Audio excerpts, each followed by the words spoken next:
I can smell it and breathe it, the game's hottest ticket, the old enemy in town, bring on the cricket, the Ashes up for grabs, v the Poms and their convoy. In this heated cauldron, careers are made or destroyed, or at least so they say. There's always plenty of chat. You see, this time-honoured tradition goes way, way back.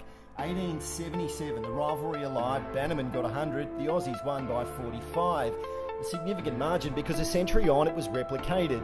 Incredible really, but that's the Ashes, a theatre where magic is created. There was the demon Fred Spofford, a wicket-taking machine, 14 at the Oval, 13 at the MCG. He took on Dr. Grace, the bloke with the big beard they paid plenty to come and see. And so was the death of the game in England. The newspaper headlines were stern. May its body be cremated and the ashes sent to Australia, where the bales were burnt and handed to Evo Bly in a tiny terracotta urn. So now the battle lines were drawn and the game was going global. Trumpers 100 before lunch, the big ship, Monty Noble.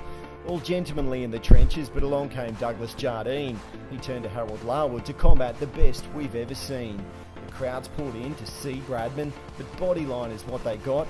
Bert Oldfield got a fractured skull. Billy Woodfull said one team's playing cricket, the other one's not. Sir Don, he kept on scoring hundreds by the triple and double. Ponsford, McCabe, Fingleton, Grimmett, Tiger O'Reilly. Careers interrupted by war-torn trouble. 7 years things were on hold when they returned, a team of greats. Barnes, Morris, Hassett, Brown, Lindwall, Keith Miller, Bradman's Invincibles of 48. 4-0 sealed at the Oval where Bradman said no more. Holly's googly through the gate, a duck, 99.94. The urn surrendered in 55, Lakers spun a trick. Richie Beno won them back, Bobby Simpson's Manchester epic.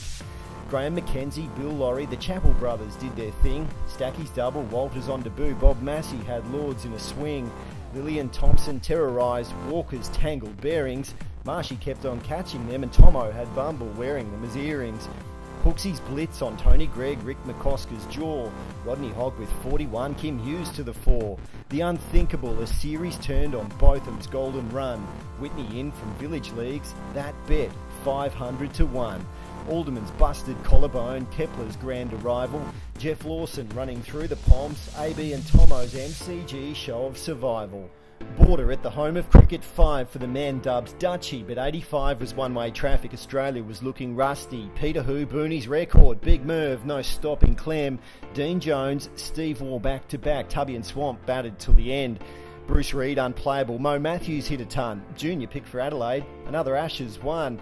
Slater got called up, stole the show, Warney's ball of the century. Slats day one ton at the Gabatoir and a hat-trick at the MCG.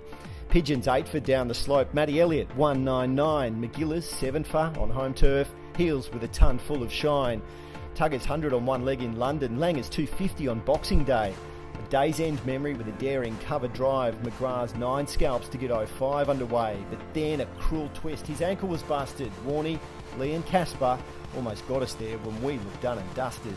Binger and Freddie shared an embrace, punter saved Manchester in a brave run chase. Pratt got the skipper and he let loose with the jaws. Warney just brilliant in a losing cause.